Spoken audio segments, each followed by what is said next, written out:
Imagine a world gripped by war, where nations race not only to conquer land, but to conquer the very fabric of existence itself. In the early 1940s, as World War II raged across Europe and the Pacific, the United States launched a project so secret, so dangerous, tell you how to, and so powerful that even many of those working on it had no idea what they were creating. It was called the Manhattan Project, and it would change history forever, hidden away in deserts, forests, and remote laboratories.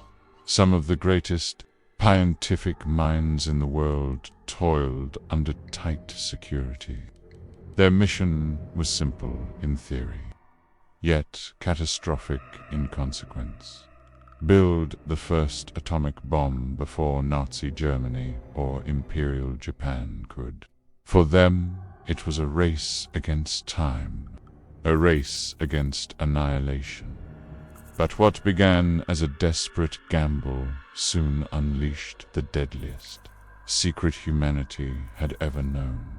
The scientists and soldiers who worked on the Manhattan Project built entire cities, put from scratch, places that didn't exist on maps, where thousands of workers lived, ate, and labored in silence. Families were torn apart by secrecy. Workers were told only to do their job, but never ask questions. Behind locked doors, uranium was enriched, plutonium was forged, and theoretical equations turned into weapons of unimaginable power. And in 1945, their deadly secret was revealed to the world in the blinding flash over Hiroshima and Nagasaki. Cities erased in seconds, tens of thousands burned alive. Shadows of human beings etched permanently into concrete walls.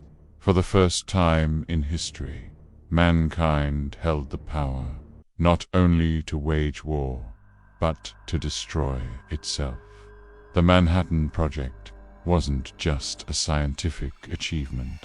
It was a Pandora's box, one that opened the nuclear age. It created fear that has never left us. The fear of instant annihilation, the fear of global destruction, the fear that with the push of a button, the world could end. But the project also left behind other ghosts: radiation, poisoning, environmental devastation, broken families, and scientists who spent the rest of their lives tormented by guilt. Some believed they had saved the world by ending World War II. Others believed they had doomed it by ensuring the shadow of nuclear fire would hang over humanity forever. Tonight, we will uncover the dark secrets of the Manhattan Project.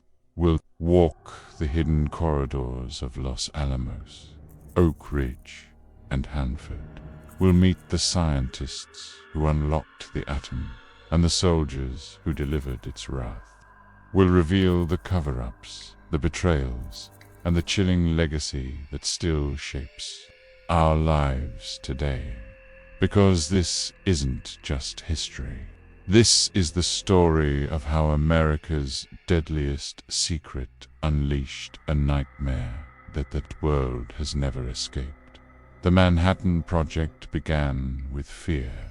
In 1939, scientists in Europe made a terrifying discovery: nuclear fission. By splitting the nucleus of an atom, they could unleash energy far greater than anything seen before. The implications were staggering. A single bomb, powered not by chemicals, but by the building blocks of the universe itself, could destroy entire cities. And if scientists knew it, so did Adolf Hitler.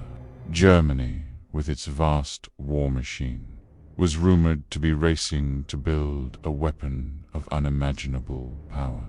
For Albert Einstein and physicist Leo Szilard, this was unthinkable.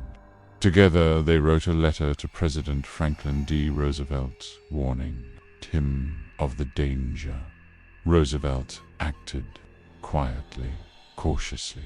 He approved funding for research. That funding grew and grew until it became the largest secret project in American history. A project that would consume billions of dollars, employ over 130,000 people, and span across an entire nation. The mission was clear: build the bomb before Hitler did. And nothing, secrecy, morality, or cost, would stand in the way to build the bomb. America needed more than just scientists. It needed entire hidden cities. In Tennessee, the government carved out Oak Ridge, a massive complex dedicated to enriching uranium. Thousands of workers, many of them young women, sat at control panels, twisting knobs and checking gauges, never told what they were really working on. They thought they were helping the war effort, but few realized they were separating uranium atoms that would soon fuel an atomic bomb. In Washington state, the Hanford site was created to produce plutonium. Entire communities were uprooted, land seized, and reactors built in record time. Workers lived in hastily built houses, their lives monitored under tight security. And in New Mexico, at Los Alamos, the desert became a cradle of destruction, behind barbed wire and under armed guard. The world's leading scientists, Robert Oppenheimer, Enrico Fermi, Niels Bohr, gathered to turn theory into reality. Families lived in isolation. Children played in dusty courtyards, while their parents pieced together a weapon that would forever change humanity. The secrecy was total. Letters were censored. Movements tracked. Even the workers themselves didn't know the true nature of their jobs. As one Oak Ridge worker later said, "You just did your part. You didn't ask questions." And all the while, the clock ticked. The science of the bomb was as terrifying as it was revolutionary. There were two possible designs: a uranium bomb and a plutonium bomb. Both relied on one principle: a chain reaction. When a nucleus split, it released energy and neutrons, which then split more nuclei, creating a cascading explosion. But the challenge was enormous. To achieve the reaction, the scientists had to create a critical mass of enriched uranium or plutonium, a task that required new technology, massive factories, and precision engineering. Too little and nothing would happen. Too much and the bomb could detonate prematurely, killing the very people building it. The uranium bomb, codenamed Little Boy, was simpler but demanded vast amounts of enriched uranium. The plutonium bomb, codenamed Fat Man, was more complex, requiring an implosion design. Explosives arranged in perfect symmetry to compress the plutonium core until it went critical day after day. Scientists pushed the limits of physics, chemistry, and engineering. They built machines the world had never seen, tested theories that had never been tried, and walked a razor's edge between success and catastrophe. Some feared they were building not just a bomb, but a doomsday device. A few scientists even whispered a chilling possibility. What if the chain reaction didn't stop? What if it ignited the atmosphere, burning the world itself? Still, the work pressed on. The bomb was coming, and no one could stop it. On July 16, 1945, in the remote desert of New Mexico, the world crossed a threshold it could never return from. At 5:29 a.m., scientists and soldiers gathered in tense silence. A tower stood in the desert, carrying the first atomic device, codenamed the Gadget. The countdown began. Men crouched in bunkers miles away, some shielding their eyes with welder's glass, others with nothing but sunglasses and a prayer. When the button was pushed, the desert exploded. The blast lit the sky brighter than the sun. A mushroom cloud rose, swirling fire and ash into the heavens. The ground shook violently. Men who had seen war, death, and destruction wept openly at the sight. J. Robert Oppenheimer, the project's scientific leader, recalled words from the Hindu scripture, the Bhagavad Gita. Now I am become death, the destroyer of worlds. In that instant, mankind had unlocked the fire of the gods. The nuclear age had begun, and the terrifying question followed: what would America do with this weapon? The answer came just weeks later. On August 6, 1945, the B-29 bomber Enola Gay took off from Tinian Island, carrying the uranium bomb little boy, its target, the Japanese city of Hiroshima. At 8:15 a.m., the bomb was dropped. Seconds later, a blinding flash consumed the city. A fireball hotter than the surface of the sun ignited, leveling buildings, vaporizing bodies, and turning the sky into a nightmare of fire and smoke. In a single instant, tens of thousands were killed. Entire neighborhoods vanished. Shadows of people were burned into walls, the only trace left of lives erased.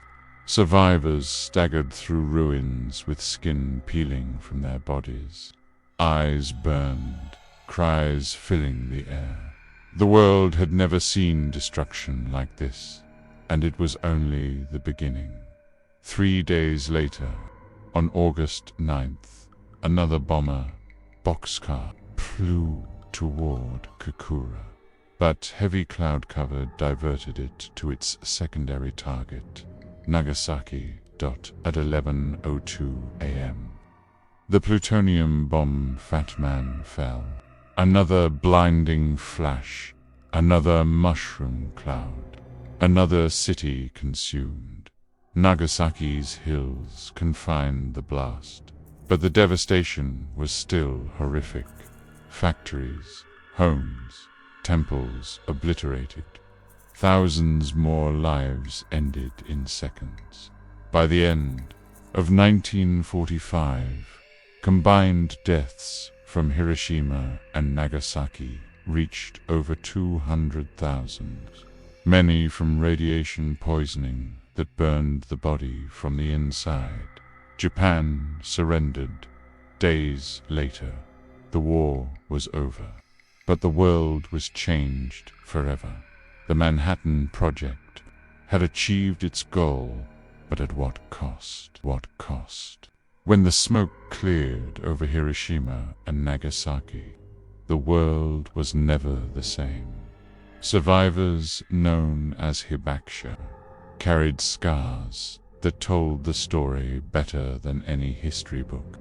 Burns etched into their skin, radiation poisoning that left them sick for decades, and generations of children born with defects long after the bombs had fallen. The cities themselves were unrecognizable, twisted steel, piles of ash, and silence where life had once thrived. For America, the bombs were hailed as a triumph. They ended the war, saving countless U.S. lives that would have been lost in a land invasion of Japan. Soldiers returning home celebrated victory. Newspapers proclaimed the dawn of a new era of peace. But in Japan, and across much of the world, the bombs were remembered not as victory, but as horror. Hiroshima and Nagasaki became warnings carved into the very fabric of humanity. This is what happens when mankind plays with fire too great to control. In the weeks and months after the bombs fell, many of the very men who built them were haunted by what they had done. But Robert Oppenheimer, once the proud father of the atomic bomb, admitted in the Council's work, "In the debate on the military use of the bomb, I carried to a greater or less extent, every one of you, a sense of sin." He visited President Truman after the war, confessing, "Mr. President, I feel I have blood on my hands." Truman, furious, dismissed him as naive. Other scientists signed petitions begging the government never to use such weapons again. Some argued the bomb should have been demonstrated on an uninhabited island as a warning, rather than dropped on cities. But by then, the decisions were made. The bombs had already fallen. The guilt was theirs to carry. And carry it they did. Many lived the rest of their lives haunted by the image of burning cities and the knowledge that their brilliance had unleashed the power to rend humanity. If the Manhattan Project ended World War II, it also began something even darker: the Cold War. The Soviet Union, once America's ally, raced to build its own bomb. Within 4 years, they succeeded, plunging the world into an arms race unlike anything in history. Thousands of warheads, more powerful than Hiroshima and Nagasaki, were built and aimed across oceans. The fear was constant. School children in America practiced hiding under desks. Families built fallout shelters. Leaders spoke of mutually assured destruction, the idea that if one side launched, the other would too, and the world would end in nuclear fire. The Manhattan Project had given humanity a weapon that could prevent war through fear, but also one that could annihilate civilization in minutes. The genie was out of the bottle, and no one could put it back. The Manhattan Project was not only the birth of the bomb, it was the birth of a new kind of America. Entire towns had been built in silence. Oak Ridge, Los Alamos, Hanford cities, where tens of thousands lived behind fences, their lives ruled by secrecy. Letters were censored, movements tracked, whispers forbidden. Husbands couldn't tell wives, parents couldn't tell children, and workers couldn't tell each other what they were building. When the truth finally emerged, many felt betrayed. They had built history's deadliest weapon without even knowing it. Some were proud, others were horrified, but all were changed. That culture of secrecy didn't vanish after the war. It laid the groundwork for the national security state, where science, surveillance, and the military fused together under the banner of protecting the nation. And it taught governments a chilling lesson, that the biggest projects, the darkest secrets, could be hidden in plain sight. From 1945 onward, the world lived in the bomb's shadow. Children learned duck and cover. Cities mapped fallout zones. Leaders held their breath during moments like the Cuban Missile Crisis, when nuclear war felt seconds away. Humanity survived the Cold War, but only barely. Even now, the fear lingers. Nations still stockpile thousands of warheads. New powers rise, chasing the same destructive fire America first unleashed. And the haunting question remains: if nuclear war comes, will anyone survive to write its history? The Manhattan Project gave us victory in World War II, but it also gave us a sword hanging forever above our heads, sharp, heavy, and always one wrong move away from falling. The Manhattan Project was a triumph of science, engineering, and determination, but it was also a tragedy, a moment when humanity proved it could outsmart nature, only to realize it had outsmarted itself. It ended a war, but it began a fear that has never ended. The bombs dropped on Hiroshima and Nagasaki were not just weapons. They were warnings. Warnings of what humanity is capable of when fear and ambition override morality. Warnings of what still lies within our grasp today. So we must ask, was it worth it? Was the price of ending World War II, hundreds of thousands, lives erased in seconds, worth unleashing a power that could one day erase us all? The Manhattan Project's ghosts are not just in the deserts of New Mexico or the ruins of Japan. They live with us still, in every siren test, in every military parade, in every headline about nuclear tensions.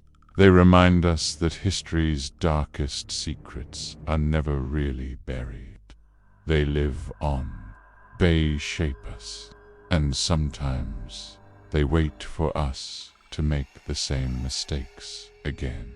If this story shook you, if it made you think about the shadows of history we still walk in, don't let it end here.